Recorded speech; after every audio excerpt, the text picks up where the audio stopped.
بسم اللہ الرحمن الرحیم ایاک نعبد و ایاک نستعین۔ مجھے آج بڑی خوشی ہے کہ جس طرح میری قوم، میرے پاکستانی جس طرح آج فلسطینیوں کی حمایت کے لیے نکلے اور جس طرح انہوں نے ان کے اوپر جو ظلم ہو رہے ہیں اس کی آج نشاندہی کی اور اس کی مذمت کی،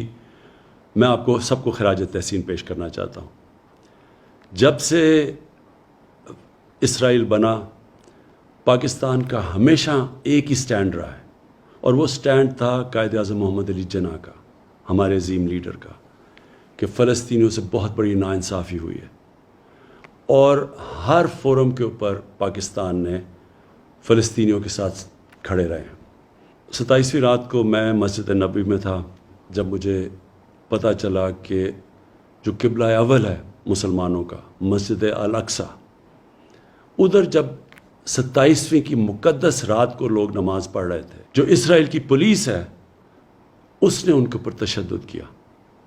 اور ساتھ ساتھ پھر یہ اسی چیز کا بھی علم ہوا کہ جو فلسطینی فیملیاں 70 سال سے اپنے گھروں میں رہ رہی تھیں، کئی فیملیز کو اسرائیلی سیٹلرز نے ان کو گھروں سے نکال دیا۔ اس کی وجہ سے ایک نیا انتشار شروع ہو گیا، اور پھر جو غازہ کے اوپر جس طرح کی بمباری کی گئی، دنیا کی سب سے طاقتور ترین فوج ہے، تقریباً 69 فلسطینیوں کے اوپر جس طرح کی بمباری کی گئی جس میں بچے مارے گئے، تو میں اگلے دن 27ویں کا جو اگلے دن تھا، میں نے جو OIC کے سیکرٹری جنرل ہیں ان سے ملاقات کی، اور ان کو تب کہا کہ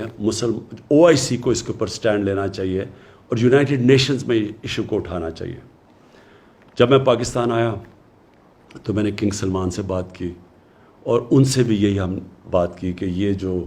ظلم ہو رہا ہے فلسطینیوں پہ اور جو الاقصی میں ہوا ہے، اس کے اوپر ہمیں اپنی آواز بلند کرنی چاہیے۔ ترکی کے جو پریزیڈنٹ ہے طیب اردوغان، ان کی مجھے کال آئی، انہوں نے بھی یہی چیز کہی۔ مہاتر محمد کی میسج آئی، کال آئی، انہوں نے بھی یہی چیز کہی۔ اور پھر میں نے بات کی فلسطین کے جو صدر ہیں محمود عباس، اور ان سے ہم نے کہا کہ ہم پوری طرح ان کو یقین دلایا کہ ہم سب پاکستان، بلکہ مسلمان دنیا، بلکہ وہ دنیا جو انصاف میں مانتی ہے، وہ سب ان کے ساتھ کھڑی ہے۔ شاہ محمود قریشی کو اس کے بعد پھر میں نے کہا کہ وہ یونائٹڈ نیشنز کی جنرل اسمبلی میں جائیں اور OIC اور مسلمان ممبر سے اس ایشو کو اٹھائیں، اور انہوں نے بڑے بھرپور طریقے سے اس کو اٹھایا، اور میں ان کو داد دیتا ہوں اس کی۔ میں جو ایک چیز دیکھ رہا ہوں، مجھے ایک بڑی خوشائند چیز نظر آ رہی ہے، اور وہ کیا ہے کہ دنیا کا پبلک اوپینین چینج ہو رہا ہے۔ میں نے اتنا ٹائم مغرب میں گزارا، پہلے بھی جب اسرائیل کی فوجیں ظلم کرتی تھی فلسطینیوں پہ، تو میں کبھی مغرب کے اندر ان کے اخباروں میں، ان کے میڈیا، ان کے پولیٹیشنز کو میں نے کبھی نہیں دیکھا کہ اسرائیل کی وہ تنقید کریں، بلکہ وہ سارے اسرائیل کو ایسے ہوتا تھا کہ جیسے ظلم اسرائیل پہ ہو رہا ہے۔ لیکن یہ پہلی دفعہ ہے کہ وہاں سے آوازیں اٹھنی شروع ہوئیں، ان کے اخباروں نے اس کی تنقید کی، ان کے میڈیا نے اس کی تنقید کی، اور پولیٹیشنز نے کھڑے ہو کے، کبھی میں نے سمجھتا تھا کہ امریکہ میں وہ اسرائیل کی تنقید کریں گے اور مغربی ممالک میں۔ اس کی یہ جو پبلک اوپینین تبدیل ہوا ہے، اس کی ایک بہت بڑی ایک اور وجہ ہے سوشل میڈیا۔ مین میڈیا اگر کوئی رپورٹ کو روکتا بھی ہے، کوئی سینسر بھی کرتا ہے، تو سوشل میڈیا پہ ایک ایسی فورس آ گئی ہے کہ اس سے اب کوئی بھی کمیونیکیشن اور نیوز کو روک نہیں سکتا، اور اس سے مجھے نظر آ رہا ہے کہ دنیا کا پبلک اوپینین چینج ہو رہا ہے۔ آج سے 30 سال پہلے اسی طرح تب بھی دنیا کا پبلک اوپینین چینج ہوا تھا۔ ساؤتھ افریقہ، ادھر ایک ایسی رجیم تھی، ایک ایسی گورنمنٹ تھی، اور بڑی دیر سے، کئی سالوں سے تھی، جو نسل پرست تھی،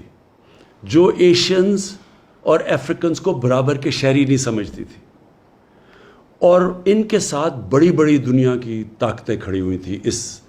نسل پرست رجیم کے ساتھ۔ لیکن جب دنیا میں پبلک اوپینین چینج ہوا، تو یہی جو طاقتور قوتیں تھیں، جو ملک تھے، انہوں نے زور لگا کے ساؤتھ افریقہ کے اندر ان کو رجیم کے اوپر، جو ساؤتھ افریقن گورنمنٹ کے اوپر انہوں نے ان کو مجبور کیا کہ وہ برابری کے حقوق دیں افریقنس کو اور ایشینز کو. اسی طرح کا میں ایک شروعات دیکھ رہا ہوں کہ انشاءاللہ دنیا کا جو پبلک اوپینین چینج ہو رہا ہے، میں یہی دیکھ رہا ہوں کہ اب ایک دنیا کا پبلک اوپینین اب زور لگائے گا. بڑے بڑے یہ جو ملک ہیں جو اب تک سپورٹ کرتے رہے ہیں اسرائیل کو، یہ پورا پریشر ڈالیں گے کہ فلسطینیوں کو بھی ان کے حقوق دیے جائیں. اور انشاءاللہ ایک دن آئے گا جب کہ فلسطین کے لوگوں کو اپنا ملک ملے گا، ایک منصفانہ سیٹلمنٹ ملے گی، وہ بھی برابر کے شہری رہ سکیں گے جو کہ فلسطینی اسرائیل میں رہتے ہیں، ایک برابر کے شہری بن کے رہ سکیں گے. اور ہم دعا کرتے ہیں کہ وہ دن جلدی آئے. پاکستان پائندہ باد.